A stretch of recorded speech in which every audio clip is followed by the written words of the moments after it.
আমার বোন বলছিল আজকে আমরা যাব রেল স্টেশন ঘুরতে, কিন্তু ও আমাকে ধোকা দিয়েছে, চলে গিয়েছে স্টেশন নামে একটি রেস্টুরেন্টে। তো এটাই বলছিলাম, আমাকে ধোকা দিয়েছে। আসসালামু আলাইকুম, আশা করি সবাই ভালো আছেন। আমরা আল্লাহ রহমতে ভালো আছি। তো যেটা বলছিলাম সেটাই সত্যি। ওকে বলছিলাম ঘুরতে কি কোথাও যাবে, বাচ্চারা বলছিল ঘুরতে যাবে। তো বলছিলাম যেহেতু মাগরিব হয়ে আসছে, ওদেরকে তো একা পাঠানো একদমই যাবে না, তো আমরা সবাই যাই। তো বলছে ঠিক আছে চলো আমরা রেল স্টেশন থেকে ঘুরে আসি। তো রেল স্টেশন থেকে ঘুরে আসতে বলতে আমি ভাবছিলাম আসলে রেল স্টেশন তো দেখা কিছু নাই। তারপর ও বলছিল এটা খুব সুন্দর একটা জায়গা আছে, ওখানে দেখে আসি, আমরা ফুচকা ভেলপুরি চটপটি এগুলো খেয়ে আসবো। তো আমি ভাবতাম ঠিক আছে। তো আমার বোন বাইরে এই জিনিস খুব কমই খায়, যেমন আমরা খুব পছন্দ করি বাইরে, ওইটা খুব কম পছন্দ করে, তেমন বাইরে এই জিনিসগুলো খাওয়া পছন্দ করে কম, এই চটপটি ফুচকা ভেলপুরি বা ঝালমুড়ি। তো আমি ভাবছিলাম হয়তো বা ওদের স্টেশনে কোনো কোনো দোকান হয়েছে যেটাতে ভালো মানে হয় সেল করে এই চটপটি ফুচকা। তো আমি বললাম ঠিক আছে চলো। কিন্তু আমি একদম আশ্চর্য হয়ে গেলাম যখন দেখলাম ও এই স্টেশনে চলে আসলো, যে এই কনভেনশন হল বা রেস্টুরেন্টের নামই হচ্ছে স্টেশন। আসলে খুবই অবাক হয়ে গেলাম, তখনই বললাম যে আমাকে ধোকা দিয়েছে। তো এখানে ঢুকতেই পুরো জায়গাটা স্টেশনের মতো করে সাজানো। একটা এখানে আছে ওয়েটিং রুম, আছে এখানে পান সুপারি মানে একটি এই গ্রোসারি শপ যার নাম দিয়েছে ওরা পান সুপারি। তো আছে একটা টিকিট কাউন্টার মতো, আরেকটা আছে জংশন।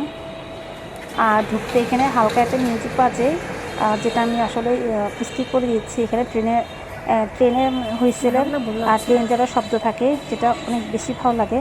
তো যাই হোক রেস্টুরেন্টে যখন চলে আসলাম, আর করার তো কিছুই নাই, আমি একদম অবাক হয়ে গিয়েছি। তারপর ওকে বলছিলাম যে কী দরকার ছিল এখানে আসার, ভালোই বাসায় তো ভালো ছিলাম, বা আমি একটু ঘুরতাম হাঁটতাম, এটাই ভালো লাগতো। তো ও বলো ঠিক আছে চল তুই আজকে দেখবো ভিতরে, যে জিনিসটা খুব সুন্দর সাজানো গোছানো। তো আমরা একটা রিক্সা আসছি, পরে গাড়িতে আসছে আমার ছেলেরা। তো ওদের জন্য ওয়েট করছি বাইরে বসে, যেহেতু ওদের বাসা থেকে খুব কাছে, এটা একদম রিক্সা করে আসা যাওয়া করা যায়। তো এখানে একটা ভিউ ছিল, একটা সুইমিং পুলের মতো, এখানে অনেকগুলো কালারফুল মাছ ছিল, যেমন অ্যাকোয়ারিয়ামে থাকে ঠিক সেরকম। তো উপরে তিনটা ভুতুনি বসেছিল। হ্যাঁ, ভুতুনিগুলো দেখতে মানে ভয় লাগছিলো, আবার দেখতে সুন্দর লাগছিলো। পুরো জিনিসটারও আসলে ওরা এমনভাবে সাজিয়েছে, খুবই সুন্দর, মানে শোপিস দিয়ে দিয়ে সাজানো। যেমন হাতের উপর একটা পুতুল শুয়ে আছে, তারপরে হাতের উপর ফুলের টব আছে, ঠিক এভাবে কিছু কিছু আমি ছবি নেওয়ার চেষ্টা করেছি। তার এক পাশে আছে এখানে কিডস জোন, যেখানে বাচ্চারা খেলতে পারে, মানে বাচ্চারা ওয়েট করতে করতে বিরক্ত হবে না, কারণ অনেক সময় আমাদের ওয়েটাররা খাওয়া দিতে লেট করলে বাচ্চারা একটু বোর ফিল করে। এই যেটা বলছিলাম হাতের উপর খুব সুন্দর একটি পুতুল শুয়ে আছে, এটা আসলে মানে যতটুকু দেখাতে পেরেছি দেখে নিচ্ছি। আর যেহেতু সব জায়গায় একটু ওরা ভিডিও করতে পছন্দ করে কম, তো আমরা জিজ্ঞেস করে নিয়েছি, ওরা বলছে আচ্ছা কোনো সমস্যা না, আমরা করতেই পারি। তো এই জন্য সেই ভিডিওটা অনেকক্ষণ করতে পেরেছি। আর সেদিন যেহেতু রাত হয়ে গিয়েছে, আর এটা সাধারণত সব জায়গায় নিয়ম হচ্ছে মাগরিব পর লাইটটা অফ রাখার কথা, মানে ইলেকট্রিসিটি কম ইউজ করার জন্য। তো এর জন্য অনেক কিছুই লোকজন কমই ছিল, কিন্তু এখানে ইলেকট্রিসিটি কোনো কম ইউজ করা হয়নি। সিঁড়ির নিচে লাইট ছিল, উপরে সিলিংয়ে লাইট ছিল, প্রতিটা জায়গায় লাইটের আলোকসজ্জা খুবই বেশি ছিল আসলে। যদিও মানে এরকম লাইটটা কম দিলেও ওরা পারতো, যেহেতু ওদের মানুষ কমই ছিল। তবে যাই হোক, মানে আসলে মানে ওদের সৌন্দর্য বৃদ্ধি করার জন্য যা যা প্রয়োজন ওরা সবই করেছে, এটা তো আমাদের আসলে বলা না বলাই ভালো। তো আমার সব প্রিয় আপুরা ভাইয়ারা যারা নতুন দেখছেন তারা সবাই আশা করি ভালো আছেন, আর সবাই একটা লাইক দিবেন, সাবস্ক্রাইব করবেন, আর অবশ্যই পাশে থাকবেন।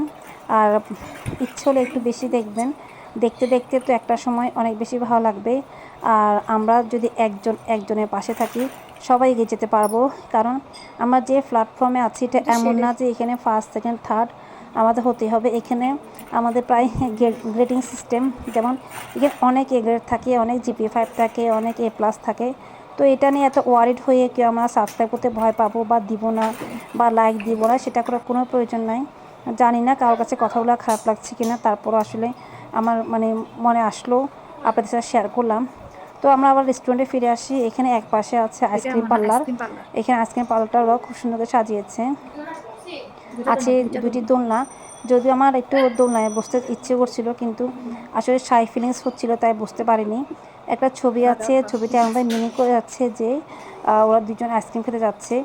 আর মনে হচ্ছিল আমার কাছে ছবিটা একদম জল রং দিয়ে আর্ট করা, ওয়ালপেপারের মতো মনে হচ্ছিল না। আর এই যে এটা আইসক্রিম পার্লার, যেটা বলছিলাম, একটা আইসক্রিম বক্স রেখেছে। আর এখানে লাইটিং সিস্টেমগুলো খুব সুন্দর রেখেছে ওরা। কিছু লাইটিং আছে এমনভাবে, যেমন আমরা যে পাটের সুতা বলি, পাটের সুতা দিয়ে লাইটটা খুব সুন্দর করে লাগিয়েছে।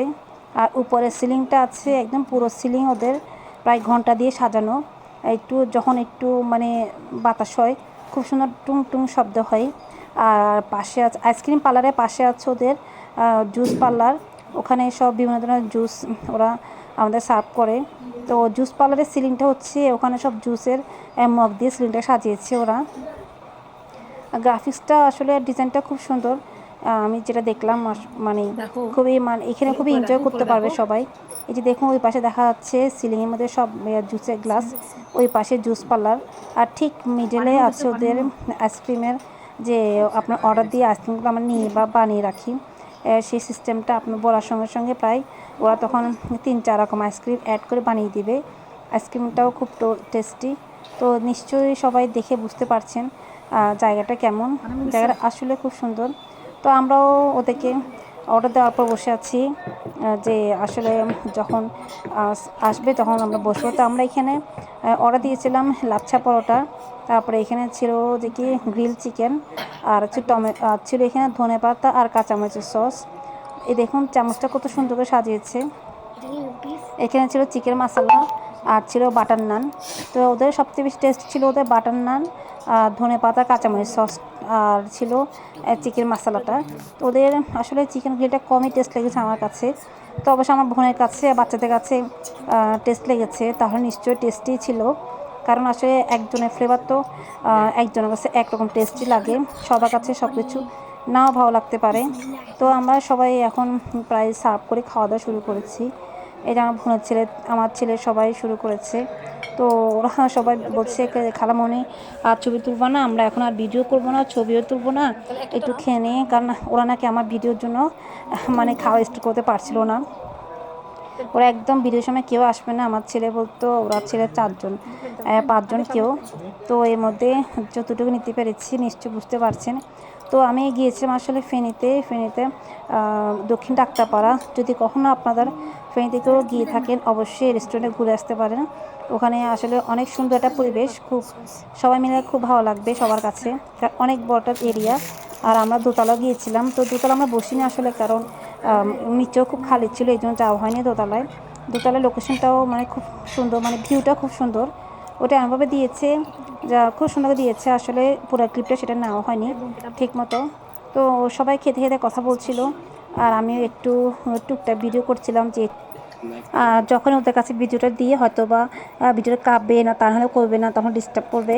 তো যাই হোক, আমরা প্রায় খাওয়া দাওয়া শেষ করে এখন আইসক্রিম অর্ডার দিয়েছি। যদিও প্রায় সবাই ঠান্ডা লেগে আছে, আমার বোনের ছেলে দুজনের খুব ঠান্ডা। আমার ছেলেরা আল্লাহর মধ্যে ভালো আছে, কিন্তু জার্নি করার পর ওরা আসলে জার্নিটা মানে সহজে মেনে নিতে পারে না, ওরাও অসুস্থ হয়ে যায়। তারপর যেহেতু সবাই বলছে আইসক্রিম খাবে, তো আমরা 3টা আইসক্রিম অর্ডার দিয়েছি। এখানে 3টা আইসক্রিম দাম পড়েছে প্রায় 800 টাকার মতো, কিন্তু আইসক্রিমের দাম অনুযায়ী একটু বেশি হলেও খুব টেস্ট ছিল। কিছু করা আছে, তো আমরা 3টা নিয়েছি, 6 জন ভাগ করে নিব। কারণ যেহেতু বলছিলাম সবার সর্দি কাশি ঠান্ডা ছিল, আর ওয়েদারটাও ভালো ছিল না। তো এই তো বলতে বলতে আমি প্রায় শেষে চলে আসছি। সবার কাছে কেমন লেগেছে অবশ্যই কমেন্ট করে জানাবেন, সবাই লাইক করবেন, শেয়ার করবেন। সবাই অনেক বেশি ভালো থাকবেন, আমাদের সবার জন্য দোয়া করবেন।